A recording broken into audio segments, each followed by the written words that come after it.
or something until today.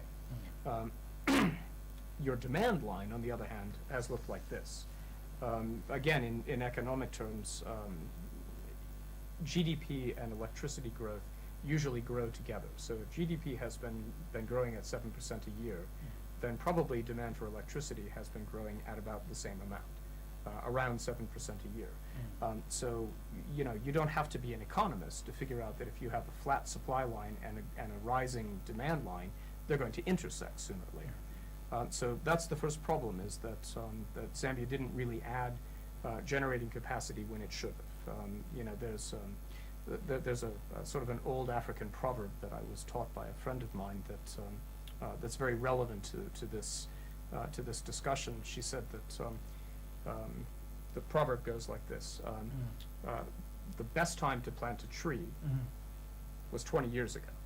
The second best time to plant a tree is today. So you can see the wisdom of that with respect to Zambia's power sector, and there's no use crying over the fact that that the country could have and should have been adding generating capacity. It had a surplus. It didn't see the need necessarily.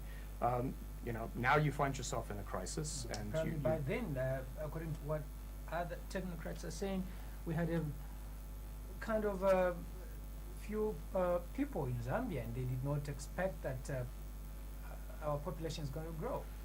Well, they didn't expect the economy to grow quite as fast as it did. They didn't expect the population to grow as fast as it did. They didn't expect demand for electricity to grow as fast as it did. And that's part of the reason why you're in the situation that you're in now.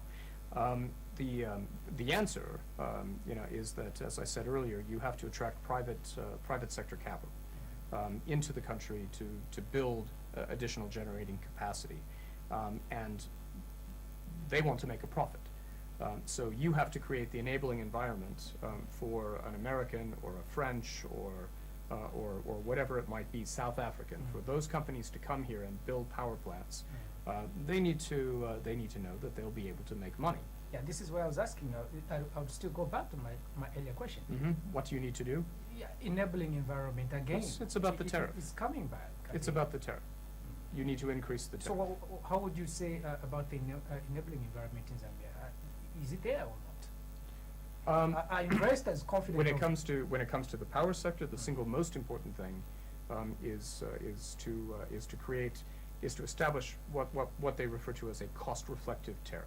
Indeed. So a tariff that allows the power producers, the independent power producers or IPPs, to recapture their investment and to make a profit.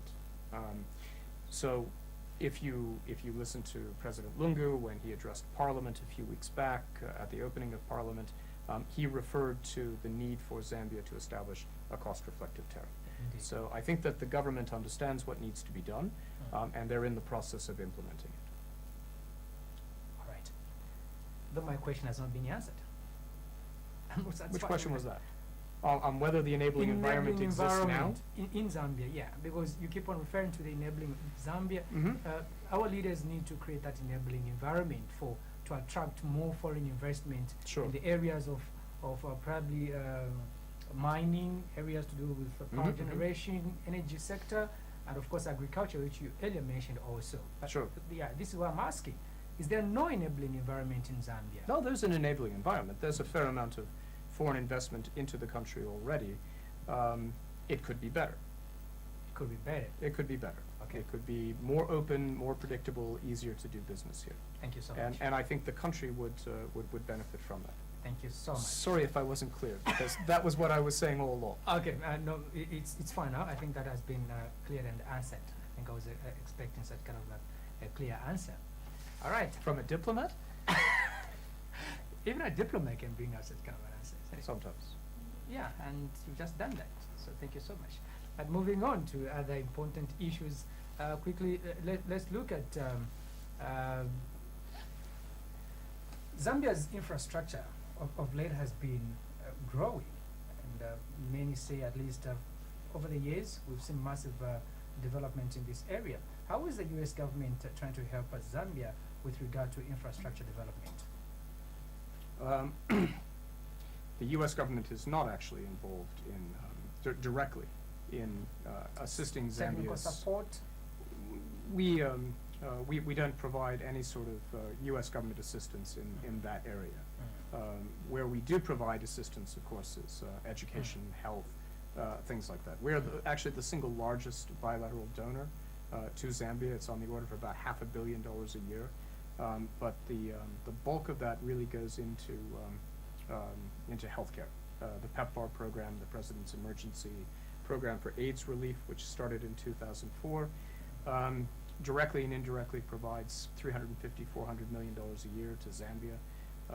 Most of that money is actually designed to procure ARVs, antiretrovirals, and as a consequence of that, we're keeping about 600,000 plus Zambians alive every day. So that's a pretty significant accomplishment, and I think it really reflects the generosity of my own country. We do have one assistance project that we're involved in. It's a big one. What they call the MCC Compact, the Millennium Challenge Corporations Compact, which is a $355 million project over 5 years, which is designed to improve the water quality and quantity in the Lusaka area. So I guess that's an infrastructure project. But when it comes to the roads, for instance, if an American company wants to be involved in helping Zambia build its roads, then we're certainly more than willing to try to help broker a deal to make sure that American companies are aware of the opportunities here. There are American companies, private sector companies, that are involved in infrastructure development in Zambia. Bridge building, for one. There's an American company that should soon start building bridges throughout Zambia. So it's important to build roads, of course, but if you don't have bridges to connect the roads, then it's kind of not the best use of your money. Indeed. So anyway, so we have American companies that are involved in it. You could only point out maybe one or two, unlike the Chinese, or all of them, building schools, building well, schools are not infrastructure. Hospitals, and hospitals are not infrastructure. Roads everywhere. Roads they're building, and you're paying them to do it. Yeah, but why are we not seeing that kind of participation by the American people? Well, I think actually I'm probably not the right person to ask that. Probably the right person to ask would be my Chinese counterpart. The Chinese have a particular sort of model of project development, which is different from ours. So the government is, what's the best way to phrase this, is interested in promoting, or at least has been interested in promoting, Chinese involvement in developing infrastructure in Africa. And I think that's to their credit, actually. The fact that China comes to a country like Zambia and says, you want to build roads, we'll help you build them. We'll bring the project financing, and we'll build the road for you. On the other hand, of course, there are some problems with that with that model. What's the interest rate? What are the hidden costs? How much are you ultimately going to be paying for that road? How durable is the road? How much of a multiplier effect does that road have on the economy writ large? These are all all things that should be included in the calculus. Over the years, we've seen the U.S. government cooperating with Zambia in terms of emergency relief. We're talking about hunger, floods. Is the government still putting contingencies in that area in case of any emergencies like that? You haven't needed it, actually. We have, of course, programs set up to assist countries that find themselves in need of emergency relief, especially with respect to natural disasters or hunger. Zambia hasn't had any natural disasters. It doesn't have food insecurity problems, or at least has not had for a long time. I would argue that the single biggest sort of emergency challenge that you have and have had for some time is HIV/AIDS, which afflicts a pretty high percentage of Zambia's population. And again, this is an area where the United States provides a tremendous amount of money, $2 billion since 2004. And that's not project financing. There's no interest rate associated with that. You never have to pay us back. That's money that the United States has provided free and clear to Zambia to purchase the medical supplies that are needed to keep Zambians alive. Apart from PEPFAR project, are there any kind of a project in terms of combating HIV and AIDS in Zambia which you're implementing? Well, PEPFAR is sort of an overarching program, and so within it there are lots and lots of different things that are designed to try to help combat HIV/AIDS. A lot of it is umbrella body. It's an umbrella body, yeah. I mean, I think that from my personal point of view, the single most important thing to a sustainable response to HIV/AIDS is education. It's teaching people a better way to behave. To avoid contracting the disease in the first place. I should say, at the risk of getting myself in trouble with some of my colleagues, that we have two organizations. There's the Agency for International Development and the Center for Disease Control that implement the PEPFAR program here. They also implement something called the President's Malaria Initiative, which is designed to eradicate malaria, and it's also a sizable program. All right. Your Excellency, a number of issues are still on our cards to discuss. We still have governance issues, human rights, media rights, women rights, and of course child marriages in Zambia. And of course we still have the electoral support for elections and constitutional reforms and referendum. But for now... Do we have enough time? I'm hoping we can discuss these issues. Corruption, of course. So if we don't have time, we may just cruise through them. But for now... Or you can invite me back. I can still invite you back, indeed. We can still invite you back. But for now, let's see if we can accommodate maybe 2 calls. If we can accommodate 2 calls, and then we get back to the discussion. Very good. If you're just watching us, this is a live broadcast of the Oxygen of Democracy, and we are discussing the Zambia-U.S. relations. My guest on the program is His Excellency, the U.S. Ambassador to Zambia, Mr. Eric Schultz. Good evening. Hello, good evening. Hello, good evening. Hello, good evening. This is Musaji on the line. Yes, Mr. Musanje, kindly switch off your television or reduce the volume. Yes. Basically, I just want to ask you one question. This PF government, they are fond of saying that the dollar issue is a global one, but the way I understand the economy, that if the population of that particular country grows, also basically the economy must grow. It's like you are keeping children at your home. You've got 3 kids. There's a size of a pot that you have to use. The moment you have 10 children, the size of a pot changes. Now, the truth is that the PF government, they have lost direction, and what is your advice so that they can make a U-turn and do the right thing? Hunger is killing everybody, including dogs and chickens. Thank you. Thank you so much. Can you paraphrase the question for me? Yeah, I'll do that. Let's just accommodate another caller. I'm going to explain that to you. Good evening. Sorry. Hello, good evening. Good evening, Chuchu, sir. Your name? Good evening, Ambassador Eric. Good evening, Karan. Good evening. This is Aran Kajiri calling you in Osaka. Yes, Mr. Kajiri. You know, my area of concern, Honorable Excellency Ambassador, it is the issue of democracy in Zambia. You know, because in USA, we have never seen police brutalizing students whenever they are aggrieved or they want to demonstrate. And we want you as Americans to help us, because this country, just yesterday, we saw the students yesterday at CBU being brutalized by the police. And just recently at the prayers. What do those prayers mean?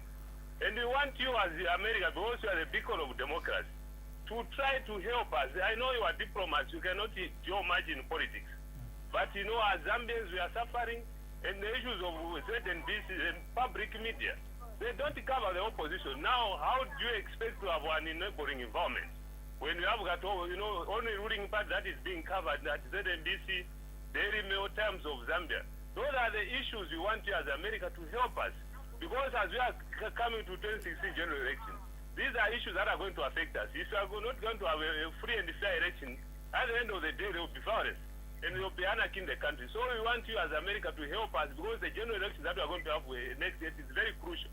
So what is your comment over that? We need your serious rulings. Thank you very much.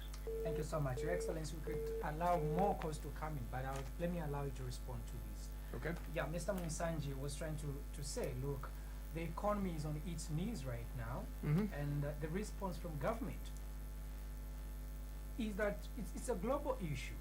America, it's experiencing the same. Go to China, go to each and every country. But what's your advice to the government on how best they can tackle these economic challenges? That's what he was trying to ask. Well, there is an element of a global element to what Zambia is experiencing right now. I think at one point he was referring to the currency and what's happening with the depreciation of the kwacha. And what's driving the depreciation of currencies in emerging markets, not just Zambia, but South Africa, for instance, has also seen a significant erosion in the value of the rand, and many economies are experiencing the same thing. Is that, first of all, the American economy is not actually in a bad place at all. In fact, it's actually growing quite well by historical standards, and there's the anticipation. So nobody should point to America to say even America is experiencing economic challenges. We're right not, now. actually, quite the Thank you. opposite. Unemployment is down quite a bit, and you know, the problem actually is that as the American economy strengthens, it's attracting capital that has been in the emerging markets, you know, getting a better return, but at a higher risk over the last few years, is now heading back towards the United States in anticipation of an increased interest rate in the United States. And that's one of the things that's driving the depreciation of emerging market currencies. The other key external factor is China. China's economy is slowing. China's been the biggest consumer of commodities for the last 20, 30 years. Zambia is a commodity producing country. The value of your principal export, copper, is falling, and that's also putting pressure on the currency. We used to say that when the United States sneezed, the world got a cold. You know, now it's true that when China sneezes, the world gets a cold also. So there are kind of two economic superpowers in the world right now, and they're kind of moving in different directions, and that's putting pressure on the on emerging markets like Zambia. What can the government do here? Well, there are two things, I would argue. The first is that you have a trade deficit, and the trade deficit is worsening because of what's happening with demand for copper. If you look at economics, one of the virtues of a depreciating currency is it should make your exports more affordable. It should make your exports cheaper and your imports more expensive, so that over time the trade deficit goes away. The problem that Zambia has is that you don't really export very much besides copper, and so that's why, again, I would say that the government is on the right track when it says there's a need for diversification. Obviously, you can't do that in a matter of months. That will take years for the economy to reorient and sort of reduce some of these structural impediments. I had a friend of mine actually recently returned from the United States, first trip. He said, "What does Zambia have to do to look like the United States?" It was an interesting question. And, what he was really referring to is is just the infrastructure in the United States, the roads and the airports and all of that. And my answer to him was, you have to have the right policies in place, and you have to keep them in place for a long period of time. Because as the old saying goes, Rome wasn't built in a day. The other thing that Zambia could be doing is really fiscal discipline, because the other thing that's a problem is the budget deficit. And I know that the government is trying. This latest budget was billed as fiscal consolidation, and I think that that's the right direction for the government to move in. It needs to consolidate fiscally in order to release some of the pressure on the currency. I was going to make follow-up questions with regard to fiscal discipline, but due to time we need to cruise, so I'll let this one hang for now. Let's cross over to Mr. Kajili. Brutalizing of students. This was also on my agenda. Freedom of association, assembly here, issues to coming in. Your quick reaction to that. Would you say there's that kind of room for people to assemble? First of all, of course, the United States, as the world's oldest democracy, 100% supports the right of people to assemble, the right of free speech, the right of free expression, and without qualification. So I think it's deplorable in that sense what's happened with the students. My understanding is that there's some confusion about whether anybody was really hurt, whether to what extent the police might have actually beaten students. That's not clear. So I would prefer not to comment on something that's not completely clear at this point. What I would say is that the Copperbelt University, we have a good relationship with them as an embassy. We have these American corners that we've set up around the country, which are basically places where students can come and learn about the United States. One of them is in Copperbelt University. I went to it a few months back and talked with a bunch of the students there and a few of the professors as well. We also have Fulbright scholars, American academics who are at Copperbelt University and are teaching there and lecturing there. So we have ties to the university, and I think it's an important institution. I guess my take on this is that it's really extremely important that the government, the management of the university, and the lecturers reach an agreement, because it's not right that the people who are suffering right now are the students. As I said earlier on your program, educating young people should be the single most important thing for that a government does. Indeed. Your Excellency, let's move to the issues of the media. The media is being known in most countries as a fourth estate. We are seeing kind of a pulling and tugging with the media in Zambia. Probably your quick reaction to how you describe the environment between government and the media. Well, the first thing that I would point out is that I'm a frequent guest on television shows, radio shows, and even I appear on a fairly frequent basis in the newspapers. And I'm usually pretty forthright and say what's on my mind. So nobody ever censors me.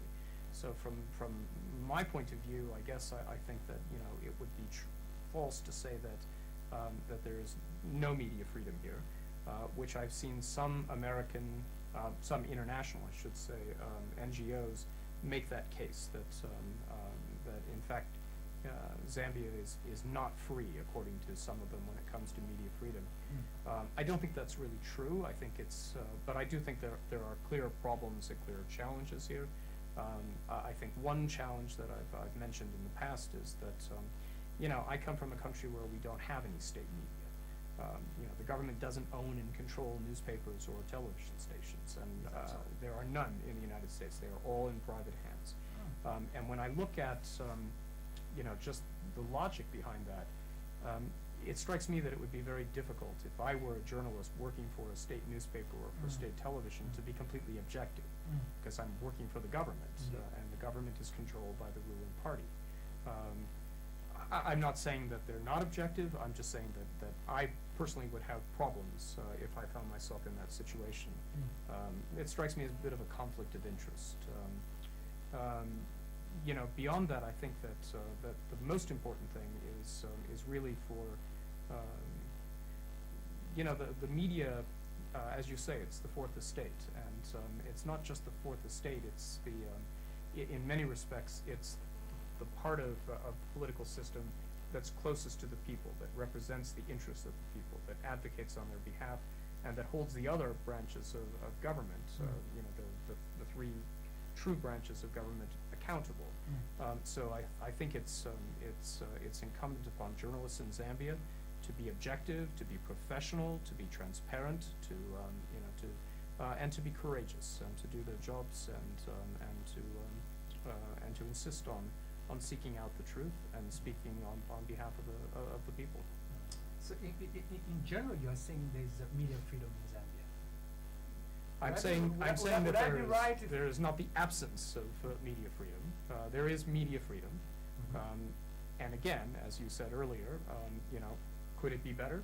Yes, it could be better. There is media freedom, it could be better. It could be better. Absolutely. Meaning not everything is all right. No, nothing is ever completely all right. But you know, the United States is the world's oldest democracy. But as I've said many times before, we're far from perfect. We have many problems in the United States, many issues that we're still working out.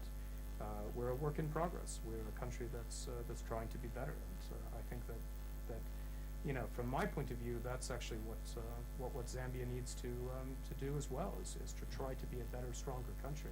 You know, it's an interesting thing. So I was not here over the weekend. It was the school break. So